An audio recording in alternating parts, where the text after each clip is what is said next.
এরকম একটি stylish font কিভাবে ডাউনলোড করবেন এবং ব্যবহার করবেন আজকের ভিডিওতে তা দেখাবো। প্রথমে আমাদের ফন্ট ডাউনলোড করে নিতে হবে। এর জন্য আমরা চলে যাব গুগল ক্রোমে। তো এখান থেকে আমরা লিখে সার্চ করব FL পাতাবাহার ফন্ট ডাউনলোড। এটি লেখার পর একটু নিচে চলে আসবেন, এই fontlibi.com, এখানে দেখতে পারবেন যে চিরকুট পাতাবাহার যে ফন্ট আছে এটিতে ক্লিক করে দেবেন।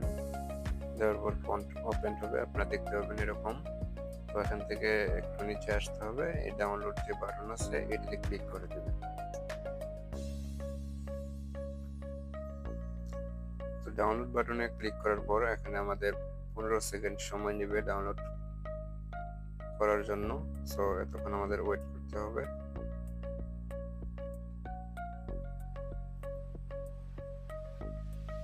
তো এবার আমরা ডাউনলোডে ক্লিক করে দেব। আমাদের ফন্ট ডাউনলোড হয়ে গেছে। সো এটিকে আমরা আনজিপ করে নিব। এটি ডাউনলোড করার সময় জিপ ফাইল হিসেবে থাকে, এটি আমাদের আনজিপ করে নিতে হবে। আমরা ডাউনলোড ফোল্ডারে চলে যাব। দেন এখান থেকে আমরা যে ফন্ট ডাউনলোড করলাম সেটি খুঁজে বের করব। এই চিরকুট পাতাবাহার এটি আমরা অন্য একটা ফোল্ডারে নিয়ে নেব কাজের সুবিধার্থে।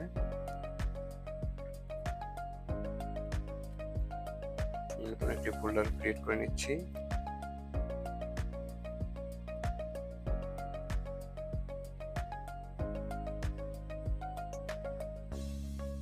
তো দেখতে পাচ্ছেন FL পাতাবাহার এই ফোল্ডারটি চলে আসছে। সো এটিকে আমরা ভেঙে নেব। এই ফন্ট যেটি ডাউনলোড করলাম সেটিকে আমরা ভেঙে নেব। তো ভেঙে নেওয়ার পর এই যে নতুন একটি ফোল্ডার ক্রিয়েট হবে এখানে। তো এখানে দুইটি ফন্ট আছে এবং এর ব্যবহার এখানে দেওয়া আছে। আপনি কিন্তু এই ফন্ট পিক্সেল ল্যাব, পিক্সআর্ট সহ অন্যগুলো অ্যাপসে ব্যবহার করতে পারবেন। পিক্সআর্টে ব্যবহার করার জন্য আমরা যেকোনো একটা ব্ল্যাক ব্যাকগ্রাউন্ড নিয়ে নেব। এখান থেকে আমরা ব্ল্যাক এই কালোটা নিয়ে নিচ্ছি। নেওয়ার পর এখান থেকে সিম্পলি টেক্সট ক্লিক করব। এখান থেকে আমরা যেকোনো একটা টেক্সট লিখব।